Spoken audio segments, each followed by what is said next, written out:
বীরভূম জেলা তৃণমূলের কোর কমিটির পঞ্চ পাণ্ডবের ছবি সঙ্গে তিহারবাসী অনুব্রত মণ্ডলের ছবি, সেই সঙ্গে সবার উপরে রয়েছেন মুখ্যমন্ত্রী মমতা বন্দ্যোপাধ্যায়। আর এই ব্যানার এবং তোরণে ছয় লাভ হচ্ছে বীরভূমের নানান শহর। এর আগে সিউড়িতে পড়েছিল ব্যানার, তারপরে খোদ অনুব্রত মণ্ডলের শহরে তৈরি হলো তোরণ।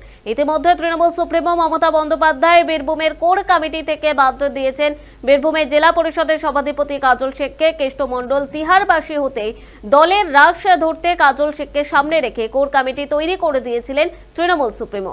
তারপরেও গোষ্ঠী কোন্দলে জর্জরিত হয়ে পড়ে বীরভূম তৃণমূল। পরিস্থিতি নিয়ন্ত্রণে তৃণমূল সুপ্রিমো আবার 5 জনের কোর কমিটি গড়ে দেন।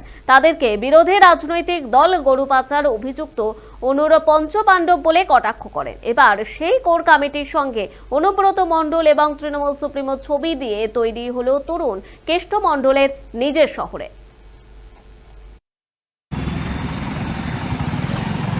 অনুব্রত মণ্ডল আর কাজল দুই তৃণমূলের গোষ্ঠীদ্বন্দ্ব প্রথম থেকে চলে আসছে।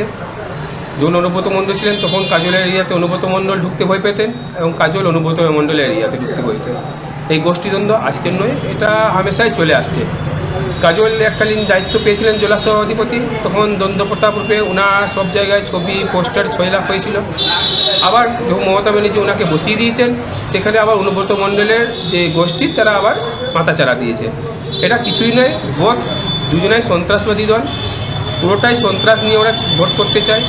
যেহেতু লোকসভা ভোট এগিয়ে এসছে, যেহেতু 21-এ একটা ভয় সৃষ্টি করে ভোট পাওয়ানোর চেষ্টা হয়েছিল, সেই ভয়টাকে আবার কাজে লাগানোর চেষ্টা করেছে মমতা ব্যানার্জি। আমরা এটাকে সরাসরি কন্ডেম করি। আমরা অপর নেতৃত্বকে জানাবো যে আসামি তাকে কিভাবে এভাবে তুলে ধরা হচ্ছে এবং কাজল এবং অনুব্রতের মাঝখানে সাধারণ মানুষের জীবনটা জীবন ধারণ ক্ষমতাটাই দিনকে দিন ক্ষয় হয়ে যাচ্ছে। স্বয়ং রাজ্যের নেত্রী জননেত্রী মমতা বন্দ্যোপাধ্যায় যে কোর কমিটি করেছে, তো সেই কোর কমিটির ছবি থাকবে, এটাই তো স্বাভাবিক। তার নেতৃত্বে আমরা সারা বাংলায় লড়বো। এবার জেলা ভিত্তিক তো একটা মুখ থাকে। অনুব্রত মণ্ডল মহাশয় যেভাবে তার জীবনে সাজিয়ে তুলেছেন বীরভূমকে, এত তার ত্যাগের মাধ্যমে, তাকে তো আমরা ভুলে যেতে পারি না। তার টিম কাজ করছে,